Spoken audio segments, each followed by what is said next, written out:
Audio Jungle.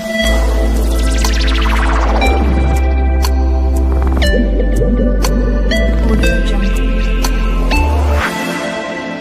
Hello दोस्तों, आप सभी का स्वागत है मेरे यूट्यूब चैनल में द केमिस्ट क्लब। सो जैसे कि आप जानते हो हमारे सिर्फ दो टॉपिक रह गए हैं, एक है एंजाइम कैटालिसिस और एक है activated complex theory.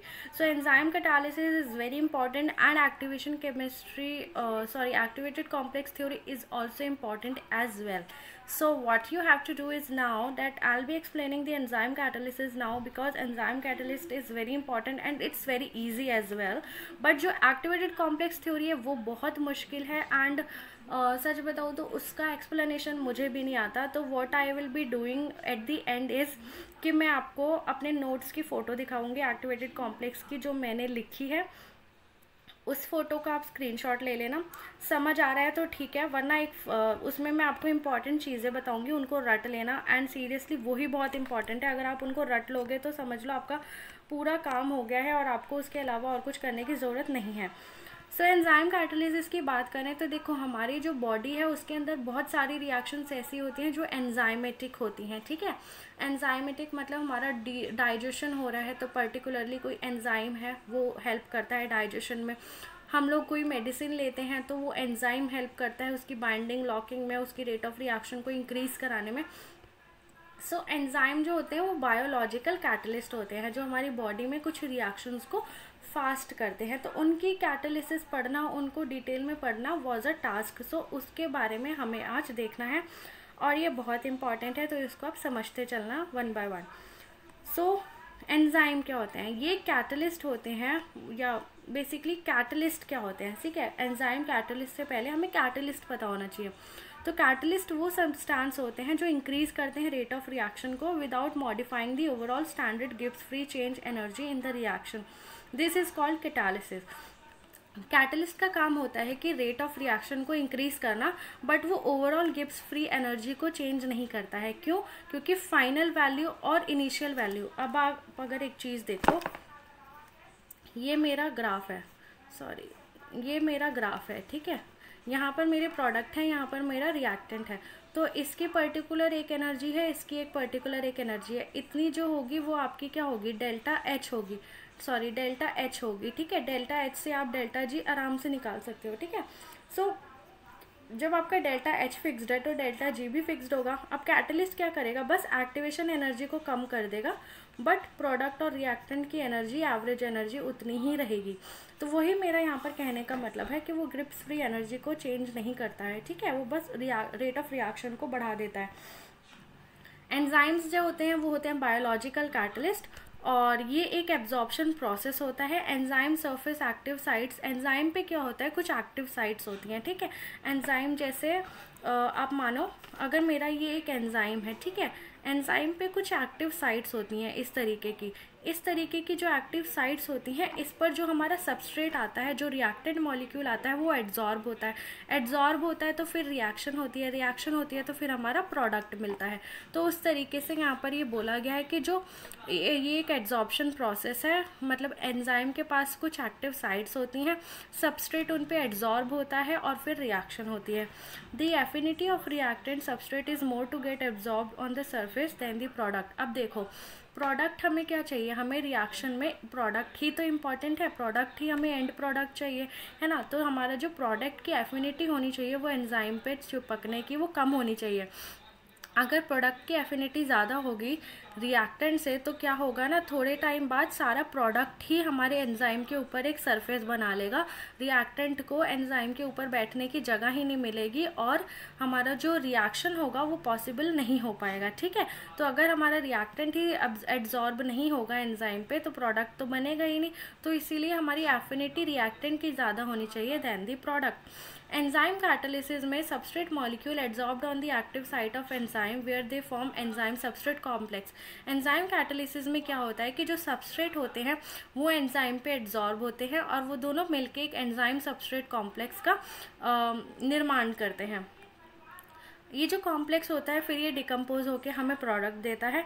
Adsorbed substrate molecule, उनकी जो टेंडेंसी होती है, जो हमारे एड्जॉर्ब्ड सबस्ट्रेट मॉलिक्यूल्स होते हैं, जो हमारे रिएक्टेंट मॉलिक्यूल्स हो गए या फिर प्रोडक्ट भी देख लो तो उनकी टेंडेंसी होती है डी एड्जॉर्ब होने की। Therefore equilibrium is maintain between adsorbed substrate and D adsorbed substrate. मतलब जो सबस्ट्रेट मॉलिक्यूल्स हैं, जो तुम्हारा सबस्ट्रेट है, रिएक्टेंट मॉलिक्यूल है, उसकी टेंडेंसी होती है एड्जॉर्ब होने की भी और डी एड्जॉर्ब होने की, क्योंकि एक रिवर्सिबल और एक इक्विलिब्रियम स्टेप होता है। ठीक है, इतना आई होप आप समझ गए होंगे। अब आती है हमारी इक्वेशन, माइकल्स मेंटन इक्वेशन। मतलब माइकल्स मेंटन ये दो साइंटिस्ट थे जिन्होंने इस थ्योरी को मतलब दिया था, प्रपोज किया था। ये थ्योरी किस तरीके से जाती है वो अब आप समझ लीजिए। सबसे पहले क्या होता है कि सबस्ट्रेट और एंजाइम मिलके आपस में एक सबस्ट्रेट एंजाइम कॉम्प्लेक्स बनाते हैं जिसके रेट कांस्टेंट K1 और K-1 माने जाते हैं। ES जो होता है सबस्ट्रेट कॉम्प्लेक्स, ये K2 रेट इक्वेशन में ये प्रोडक्ट का निर्माण करता है। अब जो एंजाइम है E जो है वो रिप्रेजेंट करता है अनऑक्यूपाइड साइट्स। अनऑक्यूपाइड साइट्स मतलब जो तेरी एंजाइम पे जितनी भी अनऑक्यूपाइड साइट्स हैं, जैसे टोटल तो मैंने डिनोट कर दिया E0 से।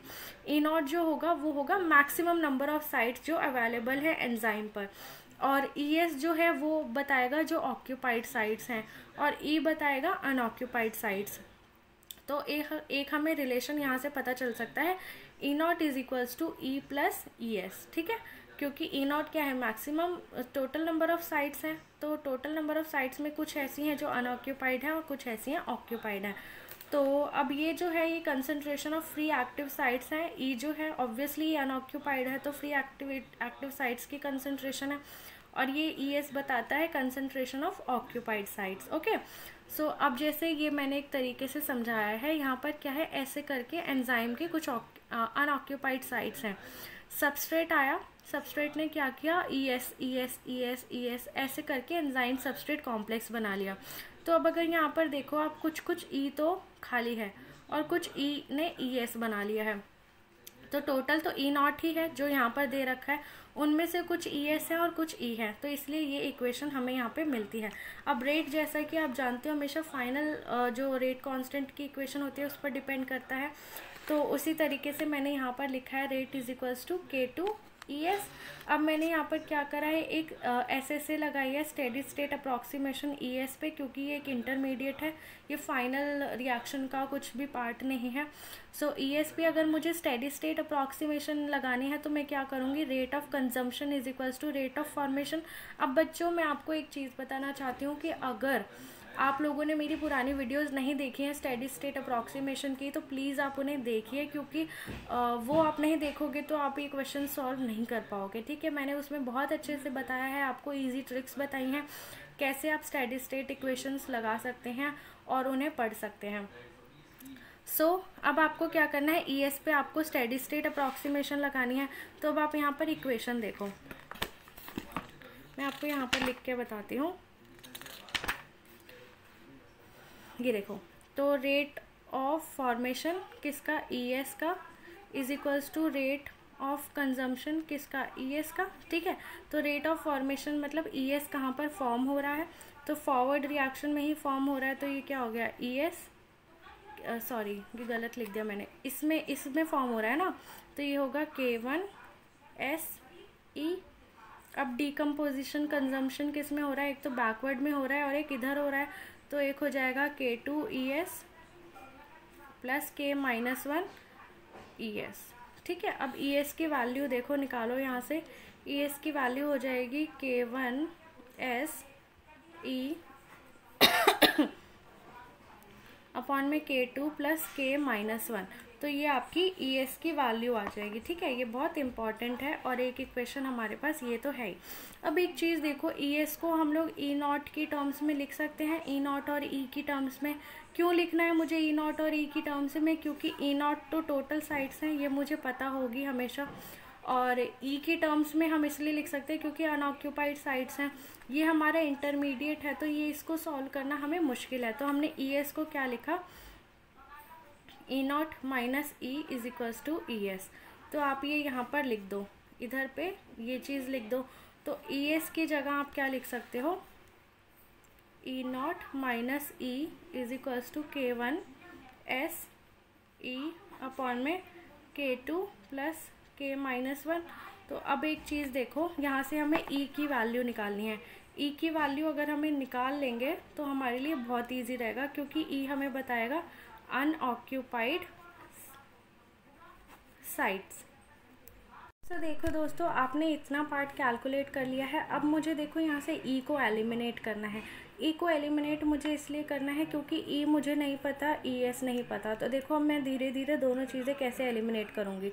सबसे पहले ई को तो मैंने एलिमिनेट करा। ई को मैंने लिखा E not minus E S, वो मैं यहाँ पर पुट करूँगी तो मुझे मिलेगा E S K two plus K minus one is equals to K one S. ये हो जाएगा E not minus E S. ठीक है, ये चीज़ हो गई। अब देखो यहाँ पर क्या हो जाएगा, के one S E not minus के वन एस ई एस। ठीक है, और यहाँ पर आपका ई S K two plus K minus one, ये तो है ही। अब देखो ई एस यहाँ पर भी है, ई एस यहाँ पर भी है। इसको इस साइड लेकर आओ, इसको इस साइड लेकर आओ, तो ई एस फिर से कॉमन आ जाएगा आपका। तो अंदर क्या बचेगा, के two plus K minus one plus के वन एस, और यहाँ पर बचेगा के one S E not. Very good, almost करीब ही हैं हम अपने रिज़ल्ट के। तो ये आ जाएगा के वन एस ई नॉट। देखो हमें सबस्ट्रेट की कंसंट्रेशन पता है, हमें टोटल एंजाइम की कंसंट्रेशन पता है कि कितनी होगी। अब उसमें से कितना एंजाइम यूज़ हो गया है, कितना बचा है, ये तो हमें नहीं पता, क्योंकि ये तो रिएक्शन के अंडर है। हमें पता क्या है कि कितना एंजाइम पहले था, कितना सबस्ट्रेट पहला था, इसलिए हमने ई नॉट की टर्म्स में मैं इसको लिखा है। तो ये तो बहुत ईजी है। अब ये आपको आना चाहिए, पता होना चाहिए कि ऐसा हम क्यों कर रहे हैं। तो अब मुझे पता है रेट क्या है, के टू ई एस था रेट, तो ई एस की जगह आपको ये वैल्यू पुट करनी है। तो क्या हो जाएगा, K to K one S E not upon में के two plus K minus one plus के वन एस। ठीक है, सो ये आपका क्या हो गया, ये आपका फाइनल रिएक्शन हो गया, फाइनल आपका आंसर हो गया है। And yes it's correct also.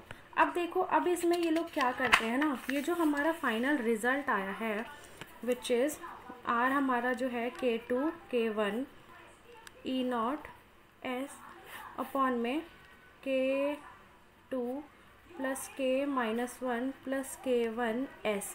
ये जो हमारा फाइनल रिज़ल्ट है ना, इसको अब इन लोगों ने क्या करा है, चेंज करा है के एम की टर्म्स में। के एम क्या होता है आपका, माइकलिस मेंटन रेट कांस्टेंट। तो ये बहुत इम्पॉर्टेंट है, इसको आप याद रखना, क्योंकि इसके ऊपर क्वेश्चंस आते हैं। तो अब आपको के एम क्या होता है, के एम की वैल्यू होती है के two plus K minus one upon में के वन। ये आपकी वैल्यू होती है के एम की। ठीक है, के two plus K minus one upon में के वन। तो अब ये कैसे आएगा, यहाँ से के वन, इस पूरी इक्वेशन को के वन से डिवाइड कर दो। ठीक है, इसको जब आप के वन से डिवाइड करोगे तो आपको क्या होगा, सो आपके पास जो रेट आएगा वो आएगा के टू। जैसे या तो एक काम कर सकते हो, ऊपर और नीचे से नहीं, सबसे बेस्ट चीज़ क्या है ना कि इस वाले के वन को यहाँ पर डिवाइड कर दो नीचे लाके, क्योंकि ऊपर कोई चीज़ तभी जाती है ना जब यहाँ पर डिनोमिनेटर में होगी, तो ये चीज़ तभी गई होगी। तो मैं इसको यहाँ पर ले आती हूँ, बात तो एक ही है। तो अभी देखो के वन से के वन यहाँ तो कैंसिल हो जाएगा, बट यहाँ पर टोटल में के वन आ जाएगा। मैंने क्या करा है, ये आपका ई नॉट है। ठीक है, ये क्या है, के two plus K minus one plus के वन एस। ठीक है, ये आपके पास है। अब मैंने क्या करा है, इस के वन को इसके डिनोमिनेटर में ले आई हूँ। तो K two E not S upon में, ये तो हो जाएगा K two plus K minus one upon में के वन, ये हो जाएगा एस। तो अब ये पर्टिकुलर चीज़ जो है ये हमारी बन गई है के एम। तो अब एक नई इक्वेशन हमें मिल गई है, जो मोस्ट इम्पॉर्टेंट और सबसे ज़्यादा पूछी जाने वाली इक्वेशन है, वो है माइकलिस मेंटन इक्वेशन, जो है के एम प्लस सबस्ट्रेट। ठीक है, ये आपकी इक्वेशन फाइनल मिल गई है कि नहीं। तो आप अगर देखो तो के एम आपका क्या है, के two plus K minus one upon में के वन। के टू आपका क्या है, प्रोडक्ट फॉर्मेशन, है ना। K-1 आपका क्या था, बैकवर्ड, और प्लस K1 आपका क्या था, जो फॉरवर्ड रिएक्शन का रेट कांस्टेंट है। तो आपकी ये जो है ये बहुत इंपॉर्टेंट इक्वेशन है, इसको आपको याद रखना है। अब देखो इसमें आपका जो Km होता है ना, Km का एक रोल होता है। Km को हम लोग क्या बोलते हैं, माइकलिस मेंटन कांस्टेंट तो बोलते ही हैं, और Km हमें बताता है बाइंडिंग एफिनिटी के बारे में। बाइंडिंग एफिनिटी के बारे में क्यों बताता है, क्योंकि देखो E है प्लस S है, ये मुझे क्या दे रहा है, ES, ठीक है। फिर ES मुझे क्या दे रहा है, प्रोडक्ट। तो ये है मेरा K1, ये है मेरा K-1 और ये है मेरा K2। तो अगर मेरा Km ज़्यादा होगा, Km ज़्यादा होगा मतलब Km मेरा क्या है, ज़्यादा है।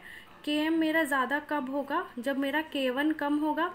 K1 क्या है मेरा, ES, ये मेरा कम होगा, ये मेरा ES कम होगा, तो Km क्या होगा, ज़्यादा होगा। सो मेरी बाइंडिंग एफिनिटी भी क्या होगी, ज़्यादा होगी, क्योंकि ज़्यादा नंबर ऑफ, मेरा देखो Km is inversely proportional to 1/K1। K1 क्या बता रहा है मुझे, बाइंडिंग एफिनिटी बता रहा है, ठीक है, बाइंडिंग एफिनिटी बता रहा है, ठीक है। तो K1 बाइंडिंग एफिनिटी क्यों बता रहा है, क्योंकि ES बता रहा है, ये कितना ES हमारा बनेगा, ठीक है। E और S मिलके कितना ES बनाएंगे। तो अगर मेरा K1 कम होगा, तो मेरा K1 कम होगा मतलब मेरी बाइंडिंग एफिनिटी कम होगी, तो मेरी Km की वैल्यू ज़्यादा होगी। तो अगर मेरे को Km की वैल्यू पता है और K1 की वैल्यू पता है, तो मैं बता सकती हूँ कि बाइंडिंग एफिनिटी ज़्यादा है कि नहीं हमारी रिएक्शन में, ठीक है। सो वही मैंने यहाँ पर लिखा है कि Km मुझे बताता है how efficiently an enzyme binds with substrate, binding affinity of enzyme. जितनी कम वैल्यू ऑफ Km होगी, वही मैंने बताया K1 ज़्यादा होगा और बाइंडिंग एफिनिटी भी ज़्यादा होगी। जब all the sites of enzymes are occupied, the process occurs with maximum rate. देखो अगर एंजाइम की सारी साइट्स ऑक्यूपाइड होंगी, मतलब क्या है मेरे कहने का, कि मेरी एंजाइम में 3 साइट्स थी टोटल, ठीक है, तीनों की तीनों ऑक्यूपाइड हैं, तीनों ने मिलके ES बना लिया है, 3 ES बना लिया है, ठीक है। तो मतलब मैक्सिमम मेरा जो E0 है वही क्या है, ES है, ठीक है। मैक्सिमम साइट्स ऑक्यूपाइड हैं, तो अब उस समय मेरा रेट क्या होगा, रेट क्या होगा, मैक्सिमम होगा, क्योंकि रेट किस पर डिपेंड कर रहा है, ES पे। रेट मेरा डिपेंड कर रहा है ES पे, क्योंकि जितना ज़्यादा मेरा एंजाइम सबस्ट्रेट के साथ बाइंड करेगा, उतना ज़्यादा मुझे क्या मिलेगा, प्रोडक्ट मिलेगा, ठीक है, उतना ही ज़्यादा मुझे प्रोडक्ट मिलेगा। तो मेरा रेट भी क्या होगा, मैक्सिमम होगा। तो वही इसमें बोला है कि जब all the active sites of enzymes are occupied, तो process occurs with the maximum rate, और तब मेरा R is equals to K2ES। ES क्या हो जाएगा उस समय, E0 के बराबर हो जाएगा। तो R मैक्स मेरा क्या हो जाएगा, K2E0, ठीक है। सो ये भी बहुत इंपॉर्टेंट है, इसको आपको पता होना चाहिए। तो R मैक्स मेरा K2E0 हो जाएगा। तो अब आपकी जो इक्वेशन है, मैं बताती हूँ यहाँ पे, जो आपकी इक्वेशन है K2E0 आपकी इक्वेशन क्या थी, K2, हाँ सही तो है, K2E0 S अपॉन में Km प्लस S, ये आपकी इक्वेशन है। तो K2E0 क्या हो जाएगा, R मैक्स, ठीक है। एक मिनट, सॉरी बच्चों थोड़ी परेशानी है, बट क्या करें, अभी थोड़ा सेटअप नहीं है ना, कुछ टाइम बाद सेटअप आ जाएगा, थोड़ा चैनल चल जाएगा, तो फिर आई विल मैनेज अच्छे से। सो आपका R मैक्स क्या है, K2E0, ठीक है ना। तो R मेरे पास था K2E0 S अपॉन में Km प्लस S, ये आपके पास है। तो बच्चों अगर आप बैचलर्स या मास्टर्स के हो तो ज़रूर यहाँ पर कंसंट्रेशन का साइन लगाना। अभी तो मैं नहीं लगवा रही हूँ क्योंकि मेरी आदत नहीं है, बट आप ज़रूर लगाना, नहीं तो मार्क्स कट जाएंगे आपके। तो R को अगर मुझे R मैक्स की टर्म्स में लिखना है, तो K2E0 क्या है मेरा, R मैक्स, तो मैं यहाँ पर R मैक्स लिख दूँगी, यहाँ पर S आ जाएगा अपॉन में Km प्लस S। तो आपका R मैक्स को कई बार वो V मैक्स भी बोलता है। V मैक्स मतलब क्या होता है, फ्रीक्वेंसी मैक्सिमम। बेसिकली रेट तो आपका फ्रीक्वेंसी ही है, कितना ज़्यादा आपका वो बनेगा, कितना फ्रीक्वेंसी से वो कोलाइड कर रहा है, तो इसीलिए क्वेश्चंस में ज़्यादातर वो V मैक्स ही बोलता है, फ्रीक्वेंसी बोलता है, ठीक है। अब इसमें कुछ कुछ हमें टर्मिनोलॉजीज़ पढ़नी है जो क्वेश्चंस में पूछता है कई बार, तो उसको बस आप देख लो क्योंकि आपको पता होनी चाहिए। सबसे पहला आता है के कैटलिस्ट या फिर के कैट। ये वो रेट होता है जब product formation when enzyme is saturated with substrate. मतलब क्या है इसका, एंजाइम का सैचुरेटेड होना सबस्ट्रेट के साथ मतलब है कि अब और कोई सबस्ट्रेट एब्जॉर्ब नहीं हो सकता है, सारी साइट्स ऑक्यूपाइड हैं। तब क्या होगा, आपको मैक्सिमम रेट मिलेगा। तो उस समय वो पूछ रहा है कि के कैटलिस्ट क्या होगा एट आर मैक्स। तो के कैटलिस्ट जो होगा वो K2 के बराबर ही होगा, क्योंकि K2 क्या बताता है, आपका मैक्सिमम रेट बताता है आपको। और किसी सिंगल सबस्ट्रेट के लिए या सिंगल सबस्ट्रेट रिएक्शन के लिए के कैटलिस्ट आपका K2 के बराबर ही होता है, क्योंकि वो आपको मैक्सिमम रेट बताता है। जो आपकी मैक्सिमम रेट इक्वेशन होती है आर मैक्स, वो क्या होती है, K2 E0। तो ये आपको बताएगा मैक्सिमम रेट, बताएगा कितना आपका रेट कांस्टेंट से आपका प्रोडक्ट बन रहा है। ठीक है। कैटालिटिक एफिशिएंसी या फिर काइनेटिक एफिशिएंसी क्या होती है, catalytic efficiency is the measurement of how efficiently an enzyme convert substrate into product. मतलब कितनी एफिशिएंसी के साथ या कितनी तेज़ी के साथ आपका जो एंजाइम है वो सबस्ट्रेट को प्रोडक्ट में कन्वर्ट कर रहा है। इसको हम स्पेसिफिसिटी कांस्टेंट भी बोलते हैं। Catalyst efficiency is maximum when K2 is maximum and Km is minimum. Catalyst efficiency मतलब obviously efficiency किस पे डिपेंड करेगी, अगर कोई चीज़ ज़्यादा अपने सरफेस पे एड्जॉर्ब कर रही है सबस्ट्रेट को, तभी तो हम बताएंगे कि वो कैटलिस्ट ज़्यादा एफिशिएंट है। और वही कैटलिस्ट हम अच्छा भी मानते हैं जो सबसे ज़्यादा सबस्ट्रेट को एड्जॉर्ब करेगा और सबसे ज़्यादा प्रोडक्ट देगा। तो इसीलिए कैटलिस्ट एफिशिएंसी को हम क्या देखते हैं, K2/Km। K2 ज़्यादा होना चाहिए, Km कम होना चाहिए, तो कैटलिस्ट एफिशिएंसी सबसे ज़्यादा होगी। तो कई बार क्वेश्चन में पूछ लेता है कि कैटलिस्ट एफिशिएंसी निकालो, K2 Km आपको दे रखा होता है, तो आप बता दो बस उनका रेशियो लेकर। ठीक है। Higher the catalytic efficiency stronger the enzyme prefer that substrate. तो कैटालिटिक एफिशिएंसी से हम बता सकते हैं कि एंजाइम की सबस्ट्रेट के लिए प्रेफरेंस होगी कि नहीं होगी, वो अपने ऊपर बाइंड करेगा कि नहीं करेगा। अब आता है टर्नओवर नंबर या फिर टर्नओवर फ्रीक्वेंसी। तो टर्नओवर नंबर जो होता है वो बेसिकली हमें बताता है the number of molecules of reactant converted by 1 molecule या mole of catalyst per unit time. उसको हम बोलते हैं टर्नओवर नंबर। मतलब कितने मॉलिक्यूल्स के रिएक्टेंट प्रोडक्ट में कन्वर्ट हो गए कुछ टाइम में, उसको हम बोलते हैं टर्नओवर नंबर। और ये डिपेंड करता है टेम्परेचर पे और it works good at the optimum temperature.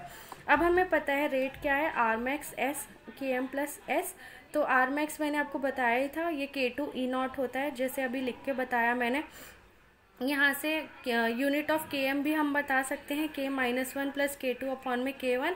तो Km की यूनिट कई बार क्वेश्चन में पूछ लेता है, तो आप ऐसे निकाल के बता सकते हो। तो मोल लीटर इनवर्स आपकी यूनिट आ जाती है। देखो Km की यूनिट आप ऐसे भी बता सकते हो, हमेशा कंसंट्रेशन में कंसंट्रेशन ही ऐड हो सकती है। तो अगर इधर कंसंट्रेशन है और इधर रेट कांस्टेंट है तो पक्का इसकी यूनिट भी कंसंट्रेशन होगी, तभी ये दोनों एडिशन में लिखे हुए हैं। तो देखो इसकी यूनिट भी मोल पर लीटर ही आई, क्योंकि ये कंसंट्रेशन के साथ ऐड हो रहा है। अगर यहाँ पर कुछ और होता, नॉर्मैलिटी होती, तो नॉर्मल वैसे वो भी एक तरीके का कंसंट्रेशन ही होता है, लेकिन मैं फॉर एग्जांपल बता रही हूँ कि अगर यहाँ पे कंडक्टेंस होता तो इसकी भी यूनिट कंडक्टेंस की ही होती, क्योंकि कंडक्टेंस में ऐड हो सकती है, कंडक्टेंस कंसंट्रेशन में ऐड नहीं हो सकती। ठीक है, दोनों एक अलग ही एंटिटी है। अब हमें कुछ केसेस बनाने होते हैं जो ऑब्वियसली एग्जाम्स में पूछे जाते हैं कई बार मोस्टली। तो एक केस तो ये है कि जब हमारा Km सबसे कम है S से, तो S ज़्यादा होगा, Km कम होगा, तो S से S कैंसिल हो जाएगा, बचेगा क्या, R मैक्स। तब हमारा सबस्ट्रेट कंसंट्रेशन वेरी हाई, मतलब S सबसे ज़्यादा है, high already many of the sites are occupied, so rate constant will be 0 order. तो देखो आर मैक्स पे डिपेंड करेगा। जब हमारी सबस्ट्रेट की कंसंट्रेशन बहुत ज़्यादा होगी, मतलब कंसंट्रेशन जो सबस्ट्रेट की होगी वो हम बहुत ही ज़्यादा ले लेंगे, तो हम ये मान सकते हैं कि मोस्ट ऑफ द साइट्स जो होंगे वो सैचुरेटेड ही होंगी हमारे सबस्ट्रेट से। तो इसीलिए जो उस समय जो रेट होगा वो हमारे मैक्सिमम रेट के बराबर होगा, और उस समय जो ऑर्डर ऑफ द रिएक्शन होगा वो 0 ऑर्डर होगा, क्योंकि कंसंट्रेशन ऑफ सबस्ट्रेट नहीं है यहाँ पे, वो कैंसिल हो चुका है। दूसरा केस है और इसकी एक सिग्निफिकेंस दे रखी है कि हमें बताता है कि all the sites are occupied and 0 order है। यही जो मैंने अभी आपको बताया थोड़ी देर पहले है ना, 0 ऑर्डर है। सो नेक्स्ट केस 2 आपका क्या है कि सबस्ट्रेट की कंसंट्रेशन बहुत कम है Km से, सबस्ट्रेट कंसंट्रेशन बहुत कम है, Km आपका बहुत ज़्यादा है, तो Km S वहाँ से निगलेक्ट हो जाएगा, तो आपका रेट क्या हो जाएगा R max S अपॉन में Km। तो यहाँ पर आपका सबस्ट्रेट के रिस्पेक्ट में आपका क्या हो गया फर्स्ट ऑर्डर। और एक टाइम वो होगा जब आपकी सबस्ट्रेट और Km दोनों की वैल्यू जो होगी इक्वल होगी, मतलब जो आपका माइकलिस मेंटन कांस्टेंट है उसकी वैल्यू और सबस्ट्रेट की कंसंट्रेशन वो भी सेम है। उस समय जो आपका रेट होगा वो R max बाय 2 होगा, मतलब जो मैक्सिमम रेट है उसका जस्ट आधा होगा, ठीक है। सो Km जो है represents the concentration of substrate eight which the rate of reaction is half of maximum rate. तो मतलब यहाँ से अब हमें Km की एक डेफिनेशन भी पता चल गई। तो Km हमारा वो रेट होता है, वो कंसंट्रेशन होती है सबस्ट्रेट की जब हमारा जो रेट होता है वो मैक्सिमम रेट का आधा हो। मतलब अगर मैक्सिमम रेट हमारा देखो, ये देखो, अगर ये मेरा मैक्सिमम रेट है तो इसका जस्ट आधा यहाँ पर वो मेरा क्या होगा K max, Km कंसंट्रेशन पे वो रेट होगा R max बाय 2। तो इसको मैंने एक ग्राफ में प्लॉट करा है, एक तरफ मैंने सबस्ट्रेट की कंसंट्रेशन ली है और एक तरफ मैंने रेट लिया है। तो देखो ये क्या है, पहले तो आपका फर्स्ट ऑर्डर है जब वेरी लो कंसंट्रेशन है सबस्ट्रेट की, जब धीरे धीरे कंसंट्रेशन सबस्ट्रेट की बढ़ गई, मतलब S is very very greater than Km, तो क्या हो गया ज़ीरो ऑर्डर, मतलब ऑलमोस्ट कांस्टेंट हो जाएगा ये, अब बढ़ेगा नहीं, सीधे चला जाएगा, पैरेलल हो जाएगा एक्स एक्सिस के। तो अब यहाँ पर जो आपका R max होगा, रेट जो होगा मैक्सिमम होगा, और ठीक उसकी आधी कंसंट्रेशन पे R max बाय 2 आपका रेट होगा। एक इम्पॉर्टेंट टर्म और है, जो टर्नओवर फ्रिक्वेंसी का जो कैलकुलेशन है उसका फॉर्मूला होता है। टर्नओवर फ्रिक्वेंसी को हम K2 से डिनोट करते हैं। आप बोलोगे कैटलिस्ट एफिशिएंसी को भी K2 बोलते हैं, तो यस दोनों को ही K2 बोलते हैं। और कैटलिस्ट एफिशिएंसी अगर वो सिंगल सबस्ट्रेट है तो हम K2 के बराबर बोलते हैं, जो मैंने वहाँ लिखा था।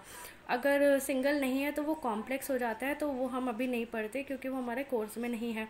टर्नओवर नंबर जो है it is the number of molecules जो सबस्ट्रेट के प्रोडक्ट में कन्वर्ट हुए हैं डिवाइडेड बाय कितने मॉलिक्यूल एंजाइम के हमने लिए थे multiplied by time. Kinetic chain length ये आपका ज़्यादातर पॉलीमर केमिस्ट्री में क्वेश्चन पूछते हैं। तो ये हमें बताता है जो ओवरऑल रेट है डिवाइडेड बाय इनिशियल रेट, ठीक है। Overall rate divided by initial rate ये हमें बताता है काइनेटिक चेन लेंथ। अब हमें दो इम्पॉर्टेंट प्लॉट्स पढ़ने हैं, एक है एडी हॉफस्टर प्लॉट और एक है लाइन वीवर बर्ग प्लॉट। सो ये प्लॉट अब हम पढ़ना शुरू करेंगे।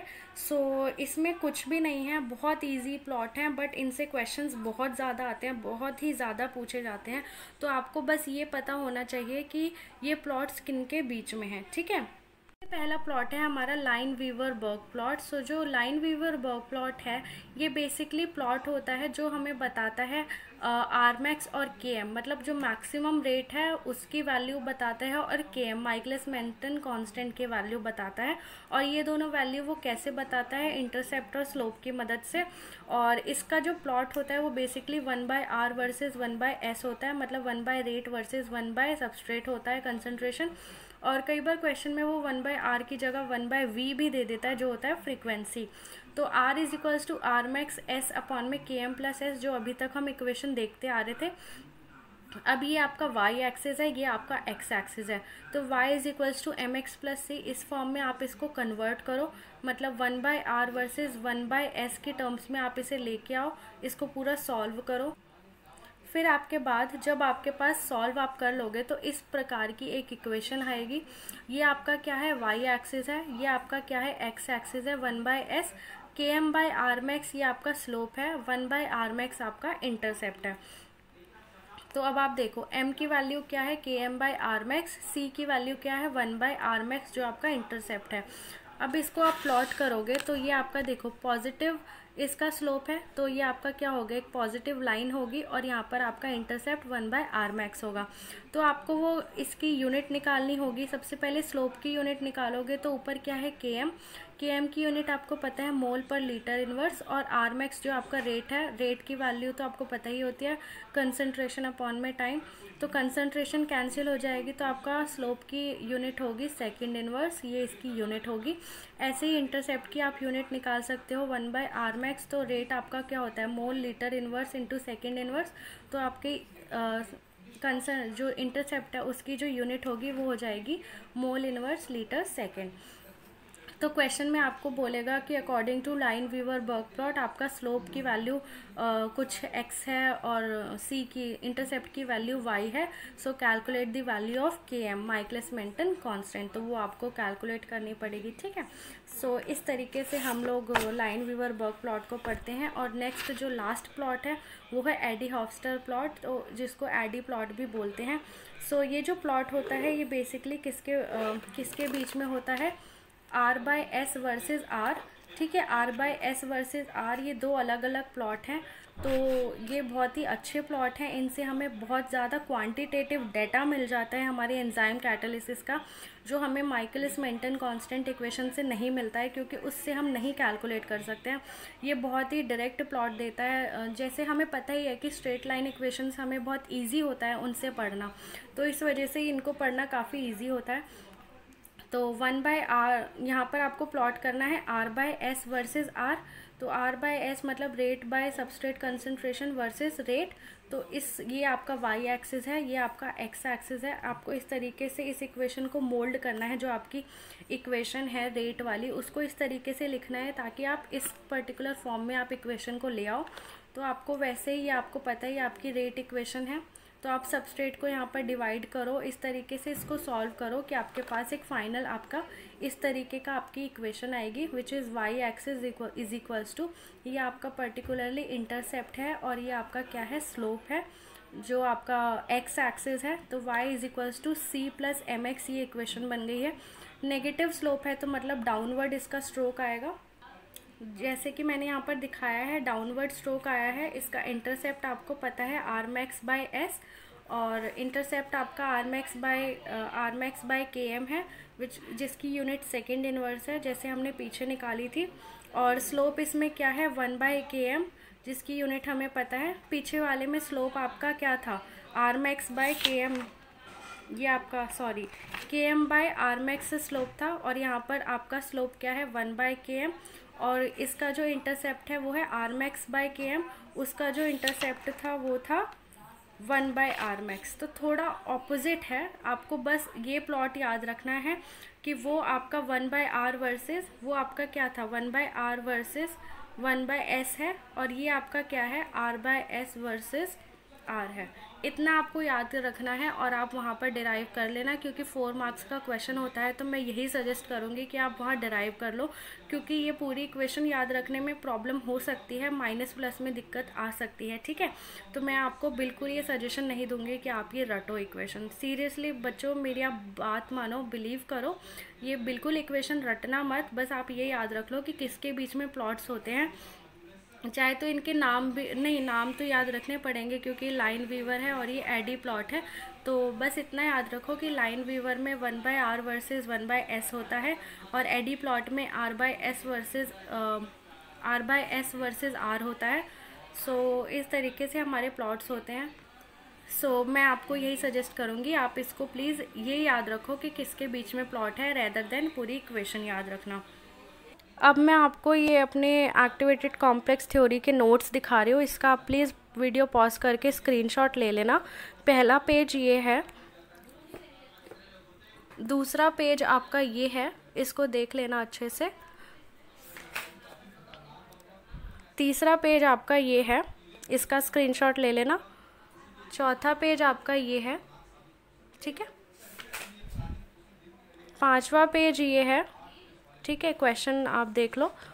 और छठा पेज आपका ये है, हाँ बस यही है। सो 6 पेज का आपका इसका डेरिवेशन है, 6 पेज का आपका इसका डेरिवेशन है। बट आपको इसमें सबसे इम्पॉर्टेंट जो चीज़ याद रखनी वो है, वो क्या है, वैल्यू ऑफ के। ये जो आपकी इक्वेशन है, एक आपको ये याद रखनी है, RT by NaH exponential minus delta U not upon में RT exponential minus delta NG hash exponential delta S upon में R। अब देखो, एक तो इक्वेशन ये है, इसको डेल्टा H की जगह उन्होंने क्या वैल्यू पुट करी है, डेल्टा H क्या होता है आपका, delta U not plus delta NG RT। तो यहाँ पर उन्होंने पुट कर दिया है डेल्टा यू नॉट और एन जी की टर्म्स में, इसलिए इक्वेशन थोड़ी बड़ी हो गई है। तो अगर आपको याद रखना है तो आप ये वाली इक्वेशन याद रख लो, ठीक है। ये वाली इक्वेशन आप याद रख लो, क्योंकि कई बार वो हमसे रेट कांस्टेंट की वैल्यू पूछता है या फिर आपसे डेल्टा एस नॉट। ये आपकी जो नॉट है ना, ये इसलिए है क्योंकि हमें वो वैल्यू देता है, हमारे एक्टिवेटेड कॉम्प्लेक्स की वैल्यू देता है, एक्टिवेटेड कॉम्प्लेक्स की पूरी इन्फॉर्मेशन देता है कि उसकी एंट्रोपी कितनी है, उसकी एंथैल्पी कितनी है, उसकी डेल्टा जी कितनी है, उसकी डेल्टा यू नॉट कितनी है, एक्टिवेशन एनर्जी कितनी है।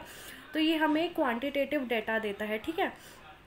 इस वजह से ये थ्योरी ज़्यादा बेटर मानी जाती है। तो हम अपने एक्टिवेटेड कॉम्प्लेक्स के बारे में पूरी इन्फॉर्मेशन निकाल सकते हैं, ठीक है। सो ये हमें बेसिकली क्या है, डेल्टा एच नॉट हैश है enthalpy of activation, S not आपका एंट्रोपी ऑफ एक्टिवेशन है। इसकी डेरिवेशन बहुत टफ है, ये मैं आपको समझा नहीं सकती क्योंकि मैं बिल्कुल रिस्क नहीं लेना चाहती कि मैं आपको कुछ गलत चीज़ें इन्फॉर्मेशन दे दूँ या कुछ गलत समझा दूँ, इसलिए मैंने आपको इसका स्क्रीनशॉट दे दिया। और ये बात बताना चाहती हूँ कि जो इम्पॉर्टेंट है वो मैं आपको बता रही हूँ, आपको क्या याद रखना है। एक तो ये याद रखना है, ये वाली इक्वेशन डेल्टा एच नॉट, ये इक्वेशन याद रखनी है। Delta N G R T, ये वाली इक्वेशन। डेल्टा एन जी की वैल्यू क्या होती है, एक ये वाली इक्वेशन याद रखनी है, E A is equals to R T plus delta U naught. वो आपको एक्टिवेशन एनर्जी निकालने को बोल सकता है ये सब वैल्यूज़ दे के। तो एक दूसरी इक्वेशन ये है जो आपको याद रखनी है। एंथैल्पी को एक्टिवेशन एनर्जी की टर्म्स में कैसे लिख सकते हो, आपको ये याद रखना है। और सबसे मोस्ट इम्पॉर्टेंट चीज़, अगर आपकी जो इक्वेशन है उसकी मॉलिक्यूलैरिटी 1 है तो डेल्टा एन जी की वैल्यू 0 होगी, मॉलिक्यूलैरिटी 2 है तो डेल्टा एन जी की वैल्यू -1 होगी, 3 है तो -2 होगी। तो ये आपको बहुत इम्पॉर्टेंट है याद रखना।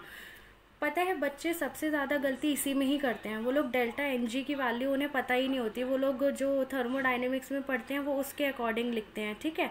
तो आपको ये वैल्यू नहीं लिखनी है, आपको जो यहाँ पर मैंने टेबल में दी है आपको ये वैल्यू पुट करनी है। अगर आप थर्मोडाइनमिक्स के अकॉर्डिंग कैलकुलेट करोगे तो आप पक्का गलती करोगे क्वेश्चन में, और पूरी इक्वेशन आप रट के भी जाओगे और आंसर गलत करके आओगे और नेगेटिव भी लेके आओगे। तो इसलिए मैं आपको सजेस्ट करूँगी ये टेबल याद रखना, ठीक है। पहली तो एक्टिवेशन एनर्जी की इक्वेशन, रेट कांस्टेंट की इक्वेशन, डेल्टा एच की इक्वेशन और मॉलिक्यूलैरिटी वाली टेबल, ये याद रखनी है आपको। और फिर उसके बाद एक लास्ट है आर्हीनियस इक्वेशन, ये वाली इक्वेशन। अगर आप देखोगे तो सारी इक्वेशन आपस में मिलती जुलती हैं, बस कुछ चीज़ें किसी में हैं, कुछ चीज़ें किसी में नहीं हैं। आर्हीनियस इक्वेशन बेसिकली ए की वैल्यू निकाली है, के की वैल्यू आपको पता ही है जो हमने पीछे निकाली थी। ये चीज़ें इधर लेके जाओ तो ए की वैल्यू आपको पास आ जाएगी। तो आपको ये इक्वेशन याद रखने की ज़रूरत नहीं है, आपको क्या करना है, के की वैल्यू आपको पता ही है इक्वेशन, आपको बस ये चीज़ इधर लेके जानी है उसी इक्वेशन में, तो आपको ए की इक्वेशन मिल जाएगी। वही मैंने शायद इस डेरिवेशन में ये पूरा सॉल्व किया हुआ है। तो मैं आपको यही सजेस्ट करूँगी कि इन इक्वेशंस को याद कर लेना, इनकी डेरिवेशन याद बिल्कुल मत करना क्योंकि डेरिवेशन बिल्कुल पूछी नहीं जाती है, आते हैं क्वेश्चंस इन इक्वेशन से ही आते हैं। और इसके क्वेश्चंस कैसे सॉल्व करने हैं वो मैं आपको दिखाऊंगी वीडियो में, इसके रिगार्डिंग मैं एक वीडियो बनाऊंगी और शायद नेक्स्ट वीडियो मैं इसी पे ही बनाऊंगी कि क्वेश्चंस कैसे आते हैं, क्वेश्चंस कैसे आते हैं केमिकल काइनेटिक्स पे, तो हम लोग ये पढ़ेंगे। एंड दोस्तों यहीं पर मैं आज की वीडियो को कंप्लीट करती हूँ, काफ़ी लेंदी वीडियो हो गई है बट मेरी तरफ से चैप्टर कंप्लीट हो गया है। नेक्स्ट हमारा अब फोटो केमिस्ट्री शुरू होगा। सो मेरी सारी जितने भी आई गेस टोटल 9 या 10 पार्ट्स हैं केमिकल काइनेटिक्स के, तो ये पूरा कंप्लीट कर देते हैं, कोई कोचिंग या कोई स्टडी मटेरियल देखने की ज़रूरत नहीं है। This was all about the chemical kinetics, जितना भी मैंने अभी तक पढ़ाया है इसको आप अच्छे से देख लेना, अच्छे से लिख लेना, नोट्स बना लेना। एंड अब नेक्स्ट हमारा क्वेश्चंस हम सॉल्व करेंगे, उसकी प्रैक्टिस करेंगे। सो टेक केयर दोस्तों, bye bye. Please please please subscribe my channel, bye.